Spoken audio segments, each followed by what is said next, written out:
চোখের তারা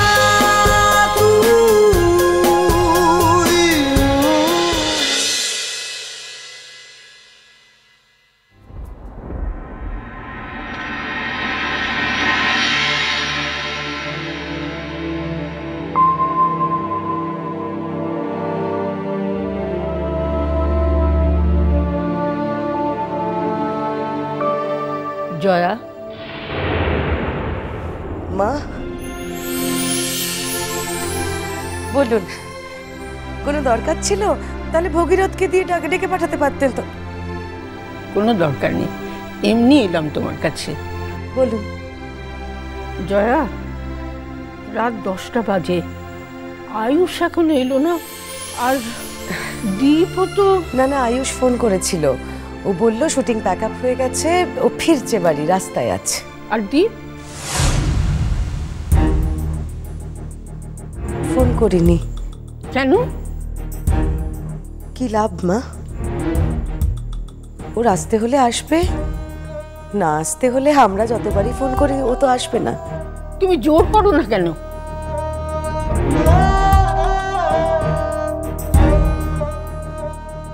আপনার ছেলেকে জোর করে কোনো লাভ হয় মা? এই প্রত্যেকটা রাত আমি আমার ভাগ্যের ওপর ছেড়ে দিই। কোনো রাতেই আমি নিশ্চিত করে বলতে পারি না আমার ভাগ্যে কি লেখা আছে। দীপের বাবাকে আমি জোর করতাম, তার ফলও পেয়েছি। একটা সময়ের পর সম্পর্ক থেকে বেরিয়ে আসতে পেরেছিলেন। আজ আমার একটা সত্যি কথা খোলাখুলিভাবে বলুন তো মা। বৌমা, তোমার কাছে আমার কোনো রাগ ঠাক নেই। আমি ভুলিনি আমার ছেলে তোমার কাছে অন্যায় করেছে। এও ভুলিনি তোমার মতো সর্বগুণ সম্পন্না মেয়েকে আমার কাছে পেয়েছি। আমি নিজে সম্বন্ধ করলেও এরকম মেয়ে পেতাম না। আপনি আমাকে খুব ভালোবাসেন মা, তাই বলেন। জয়া, আমার ভালোবাসা অন্ধ নয়। আমার ভালোবাসা কোনো দুর্বলতা রাখে না।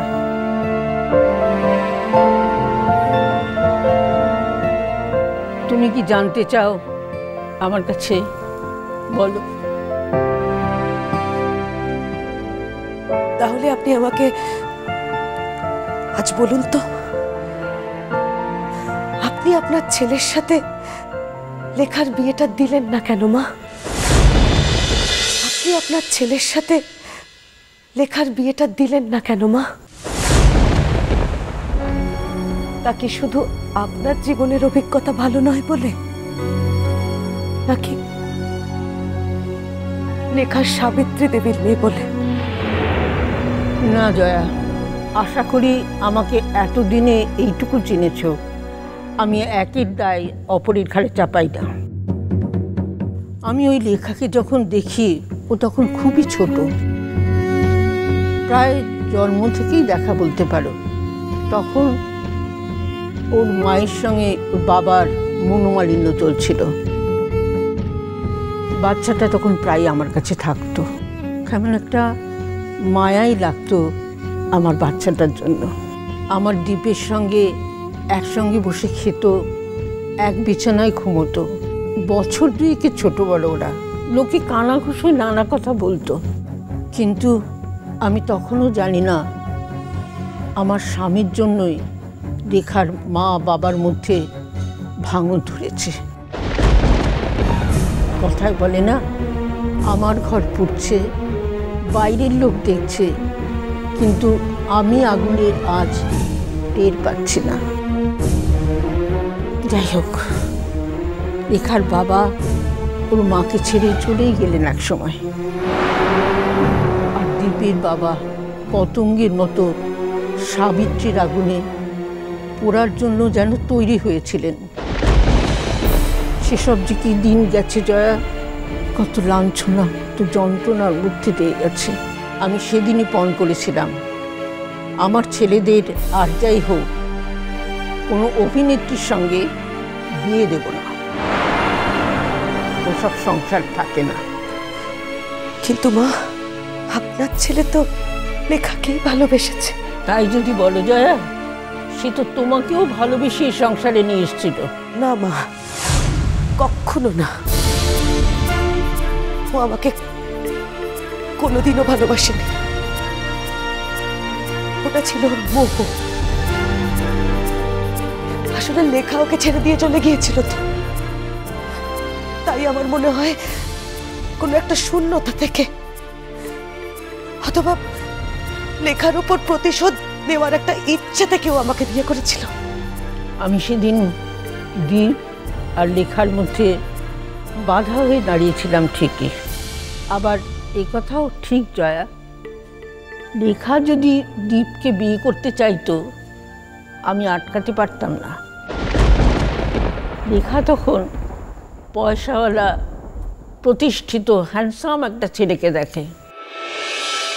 ছেলে বিদেশে থাকে, এসব দেখে দেখে ওর মাথা ঘুরে গিয়েছিল। তাই ছেঁড়া কাগজের মতো ছুঁড়ে ফেলে দিয়েছিল দীপকে। তাহলে মা, দীপ সেদিনকার এই অপমানটা মনে রাখে না কেন? জয়া, ওরা হলো মোহিনীর জাত, যেমন মা তেমন মেয়ে। শুনতে খারাপ লাগলেও এটাই ওদের সম্পর্কে সত্যি। ওর মা আমার স্বামীকে ফুলিয়ে রেখেছিল। যতই তাকে জোর জবরদস্তি করে আমার কাছে আটকে রাখি না কেন, তার একটা অংশ চিরকাল ওই সাবিত্রীর কাছে ছিল। কোনো ছুটির দিন সে আমাদের কাছে থাকতো না, আমার ছেলেদের সময় দিত না। লেখাও দীপকে ভুলিয়ে রেখেছে।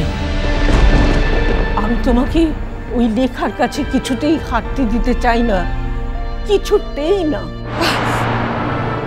আমার এই নোংরা খেলায় কোনো রুচি নেই মা। আমার দম বন্ধ লাগে।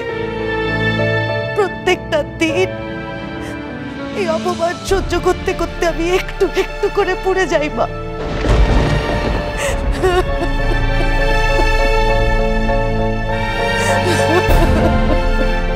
মা, তোমরা এখানে?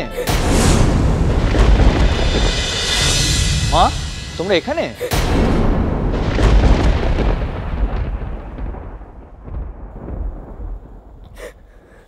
What happened? কি হয়েছে মাম্মা? What happened? Why are you crying, Mom?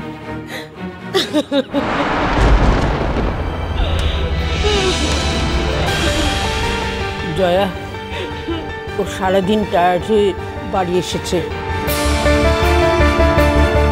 তোমাকে আমি কতবার বলেছিলাম আমার কাছে মুম্বাইতে চলে আসতে, তুমি এলে না। উল্টে তোমরা সবাই মিলে জোর করে আমাকে এখানে নিয়ে আসলে। মা, আমি মুম্বাইয়ের বিগ ওয়ার্ল্ড ছেড়ে এখানে কলকাতায় ছোট জায়গায় কাজ করতে এসে শুধুমাত্র তুমি ভালো থাকবে বলে। আর তুমি যদি এইভাবে কাঁদো, চোখের জল পাও, তাহলে কি করে মা? তুমি প্রতিবাদ করছো না কেন মা? কেন তুমি বাবার সাথে কনফ্রন্টেশনে যাচ্ছ না? দিনের পর দিন এইভাবে কষ্ট পেয়ে চোখের জল বইয়ে তো কোনো লাভ হবে না। ওকে ওকে, আমি বাবার সাথে কথা বলবো। না, একদম তুই এসবের মধ্যে ঢুকবি না। তাহলে কি করে হয় মা? আমার মা দিনের পর দিন এইভাবে কষ্ট পাবে আর আমি মুখ বন্ধ করে সেটা সহ্য করব?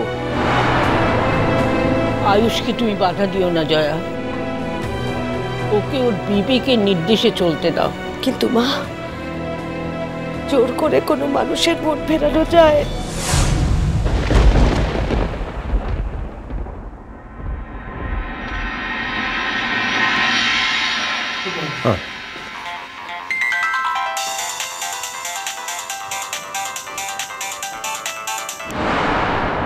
হ্যালো পাপা, আমি বলছি। হ্যাঁ মা বলো। শোনো পাপ্পা, এতদিন তোমার মেয়ের সব দায়িত্ব আমাদের ঘাড়ে চাপিয়ে দিয়ে তুমি নিশ্চিন্তে বসবাস করছিলে, কিন্তু এখন এখানে একটা মারাত্মক ঘটনা ঘটে গেছে। তোমাকে আসতে হবে খুব শিগগিরই। কি হয়েছে মা? হ্যাঁ মানে তো বাড়িতে কারো শরীর খারাপ হয়েছে নাকি? বাবা ঠিক আছে তো? তোমার বাবার বা আমার শরীর খারাপ হলে তোমাকে এভাবে ফোন করে বিরক্ত করতাম না বাড়িতে আসার জন্য। তার থেকেও গুরুতর ব্যাপার। আরে কি হয়েছে সেটা বলবে তো? বললাম তো, তুমি যতই ব্যস্ত থাকো, কিভাবে সময় বার করবে আমি জানি না। পারলে কালই একবার বাড়িতে এসো। আচ্ছা ঠিক আছে, আমি দেখছি। দেখছি না পাপ্পা, এতদিন তোমাকে আমাদের এই সংসারের কোনো দায় দায়িত্ব নিতে হয়নি। এই সংসার নিয়ে তোমাকে কোনো দিন মাথা ঘামাতে হয়নি। এতদিন বাপ্পা আর বড় বৌমাই সংসার সামলেছে, কিন্তু এখন তোমাকে নিজের দায়িত্ব বুঝে নিতে হবে পাপ্পা। এই আমার সাফ কথা। আচ্ছা আমি তো বললাম আমি দেখছি। একবারও তো নিজের মেয়ের কথা মুখ ফুটে জানতে চাওনি?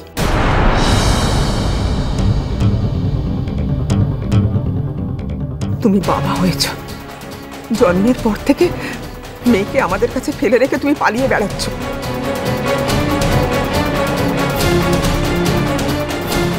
এত বড়টি করে দিলাম, মানুষ তো অন্তত জানতে চায় মেয়ে কেমন আছে। না ও ব্যাপারে আমার কোনো আগ্রহ নেই, তুমি তো জানো মা। আর কথাটা তো আমি প্রথম বলছি তেমন নয়, এর আগেও বলেছি, বারবার বলেছি। পাপা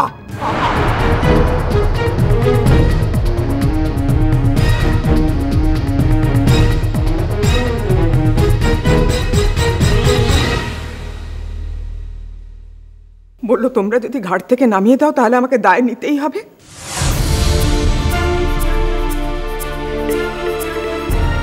জন্মের পর যখন মেরে ফেলতে পারিনি, আজ আর তো পারবো না। চোখের তারা চলো চলো চলো চলো চলো পাল্টাই।